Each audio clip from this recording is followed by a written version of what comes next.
never have to comment on any story where it's based on unnamed sources. Have you ever noticed that? Okay, that was just crazy stuff. We would never, ever jeopardize our national security, ever, with allies like Canada, ever. It is a surprising comment considering the contribution of Canada to the Five Eyes Alliance, not only today, but also in the past, and I would even say in the future. Like I said, Canada has unique capabilities, Canada is respected, Canada is valued.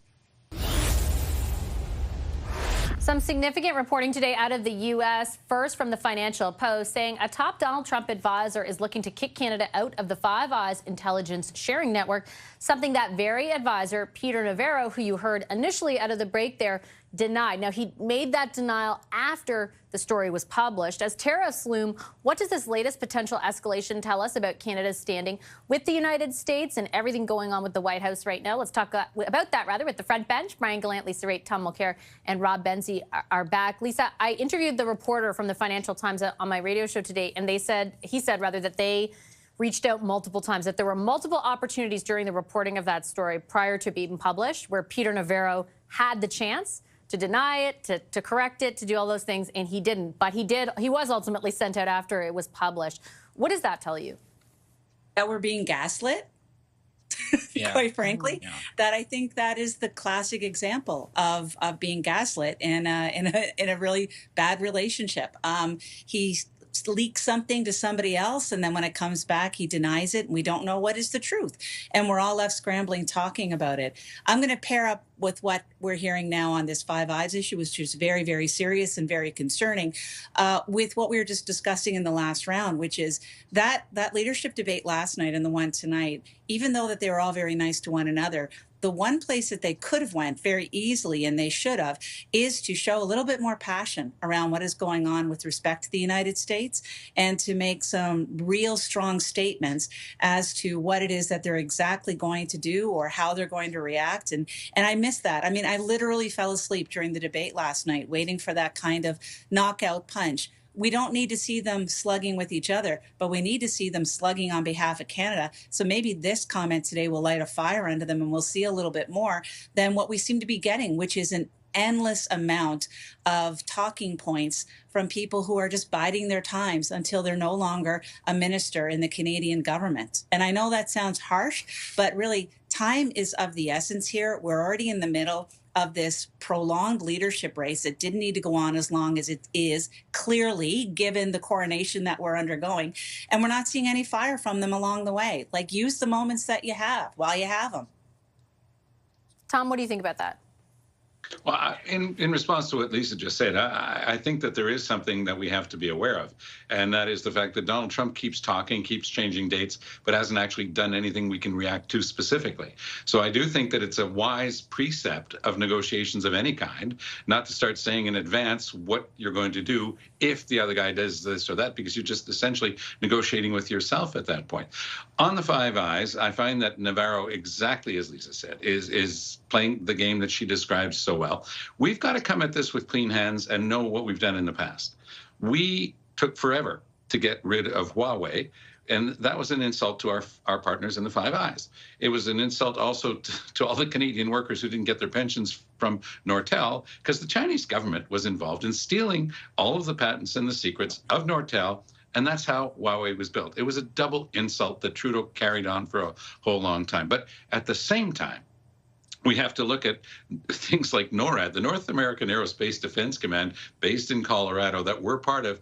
I don't think that Peter Navarro even knows anything about that, because if he did for 1 second, he wouldn't be threatening to do anything that undermines Canada's ability to have information. We're his closest ally when dealing with anything that could come over the polls, and we have to have access to everything.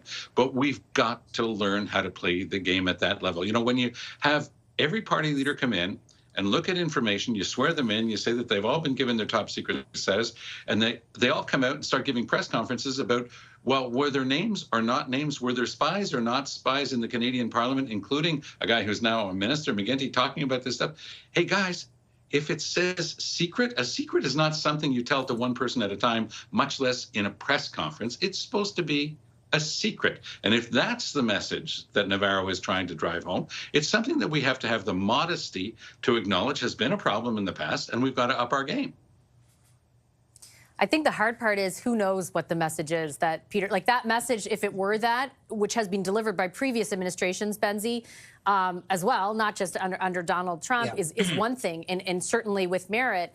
But it's very confusing to figure out what exactly the message is that he is trying to deliver, and if it's even on behalf of Donald Trump or how far he'll go. That clip we played just a few moments ago, that's just from this hour, more kind of spin about Alberta and Saskatchewan joining the 51st state. Like, it feels never ending.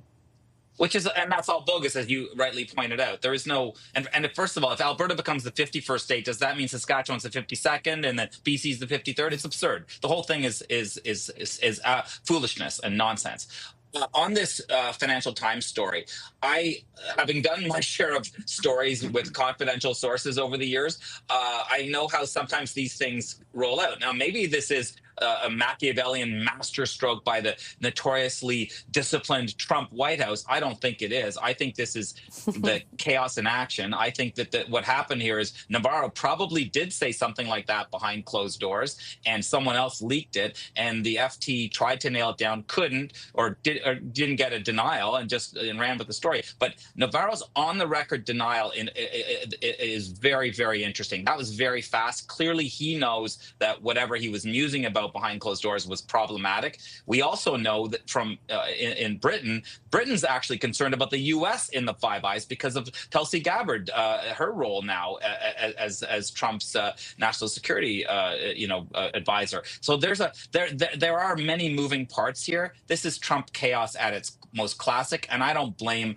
I'm actually surprised Champagne commented on it. I don't blame Anand for saying that it didn't come up in her meetings, because this one's, I don't know. This one just, I smell a rat on this one. I think that the interesting part is, though, that as Canadians, it was so believable this morning when it first happened, Brian, because so much of what we thought wouldn't be believable 6 weeks ago or 8 weeks ago, for example, the President of the United States threatening to take us over, has all of a sudden become something we listen to on a daily basis, which certainly from a political perspective has augmented things.